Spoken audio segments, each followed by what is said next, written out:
వర్షాకాల సాగుకు రైతులు ముందస్తు ప్రణాళికలు సిద్ధం చేసుకోవాలని జిల్లా వ్యవసాయ శాఖ సూచించింది. పంట అవశేషాలను కాల్చకుండా భూసారాన్ని కాపాడాలని, పచ్చి రొట్ట ఎరువులను సాగు చేయాలని అధికారులను కోరుతున్నారు. అలాగే ప్రభుత్వం గుర్తించిన 7 రకాల సన్న రకం వరి ధాన్యానికి మాత్రమే బోనస్ అందిస్తుందని చెబుతున్న జిల్లా వ్యవసాయ శాఖ అధికారి స్వరూపరాణితో మా ప్రతినిధి మల్లారెడ్డి ఫేస్ టు ఫేస్. వర్షాకాలం ప్రారంభమవడంతో రైతులైతే తన నారుమలను అయితే సిద్ధం చేసుకుంటున్నారు. అంతేకాకుండా ఏదైతే పంట అవశేషాలను కూడా తగులబెడుతున్న పరిస్థితి నెలకొన్నది. ఈ పలు అంశాలపై వ్యవసాయానికి సంబంధించిన పలు అంశాలపై మనతో మాట్లాడడానికి జిల్లా అగ్రికల్చర్ ఆఫీసర్ స్వరూపరాణి గారు ఉన్నారు. వారిని మరిన్ని తెలుసుకుందాం. మేడం చెప్పండి, ఇప్పుడైతే పంట కోతలు అయిపోయినాయి, ఇవి రైతులైతే పంట పొలాల్లో అవశేషాలను కాలబెడుతున్నారు. అట్లా తగలబెట్టకుండా వారికి ఎలాంటి సూచనలు ఇస్తారు? అందరికీ నమస్కారం. నేను district agriculture officer Siddipet Swaruparani నా పేరు. అయితే ఇప్పుడు జిల్లా వ్యాప్తంగా యాక్చువల్గా మనకి రైతులు చాలామంది పంట వ్యర్థాలను కాల్చేస్తున్నారు. అది మంచిది కాదు. పంట వ్యర్థాలను కాల్చడం మూలన మనకు పర్యావసనాలు చాలా ఉన్నాయి. దానివల్ల మెయిన్లీ ఏంటంటే ఉన్న కర్బన శాతం ఆర్గానిక్ మ్యాటర్ అనేది ఉంటుంది. అది మొత్తము కాలిపోతుంది. అంటే ఇంకా లైఫ్ దాంట్లో యాక్ట్ చేసే సూక్ష్మజీవులు చనిపోతాయి. సూక్ష్మజీవులు కూడా చనిపోవటం జరుగుతుంది. అంతేకాకుండా మనకు కాలుష్యం కూడా, మనకు వాతావరణంలో కాలుష్యం ఉంటుంది ఆ పొగ వల్ల. ఇంకొకటి దీనివల్ల హ్యూమన్ లాస్, యానిమల్ లాస్ కూడా చూస్తున్నాం మనము రెగ్యులర్గా.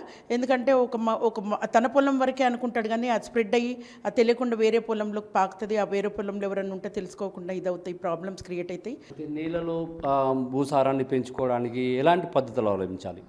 నీళ్ళలో భూసారాన్ని పెంచడానికి ఇప్పుడు డిపార్ట్మెంట్ నుంచి మనకు 50% సబ్సిడీ మీద విత్తనాలు కూడా జనుము జీలుగా కూడా మనం సరఫరా చేయబడుతుంది. ఇప్పటికే ఆల్మోస్ట్ 2000 మెట్రిక్ టన్స్ పైగా కొనుక్కున్నారు రైతులు. ఇంకా ఉన్నాయి, కొనాల్సిన వాళ్ళు కొనుక్కుంటే బాగుంటుంది. కొనుక్కొని వేసుకుంటే దానివల్ల సారం పెరుగుతుంది.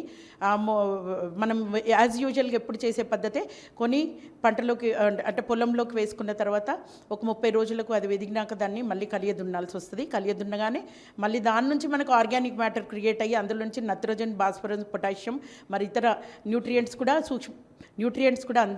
అందుతాయి. కాబట్టి అందరు రైతులు ఇవి వేసుకోవాల్సిందిగా కోరుతున్నాం. ఇంకొక విషయం ఏంటంటే, ఏదైతే ఈ జిల్లాలో ఇప్పటివరకు ఏమైనా నకిలీ విత్తనాలు ఏమైనా మీరు పట్టుకున్నారా? వాళ్ళకి ఎలాంటి కంపెనీలకు ఫైన్లు ఇట్లా వేశారా?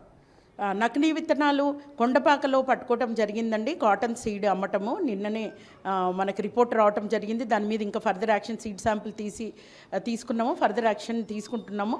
సో నకిలీ విత్తనాలు అంటే మనకు ఎవరన్నా వచ్చి అమ్మటం అంటే లైసెన్స్ లేని వాళ్ళు ట్రక్కులలో తీసుకురావటం, నైట్ తీసుకొచ్చి తక్కువ ధరకు అమ్మటము, అలా లూజ్ ప్యాకెట్స్లో అమ్మటం, లేకపోతే డేట్ ఎక్స్పైరీ అయిపోయిన సీడ్స్ అమ్ముతుంటే కనుక రైతులు మాత్రము తీసుకోవద్దు అని కోరుతున్నాము. చివరగా మేడం, ఏదైతే ఇప్పుడైతే నార్మల్ను సిద్ధం చేసుకుంటున్నారు, ఈ నార్మల్లో ఏదో సన్నబోట్లకి ఏంటంటే ఆ విత్తనాల్లో ముగిరోగం ఎక్కువగా వస్తుందని రైతులు ఎంత చెప్తున్న పరిస్థితి. ఈ నార్మల్లో ఎలాంటి సస్యరక్షణ చర్యలు చేపట్టాలి?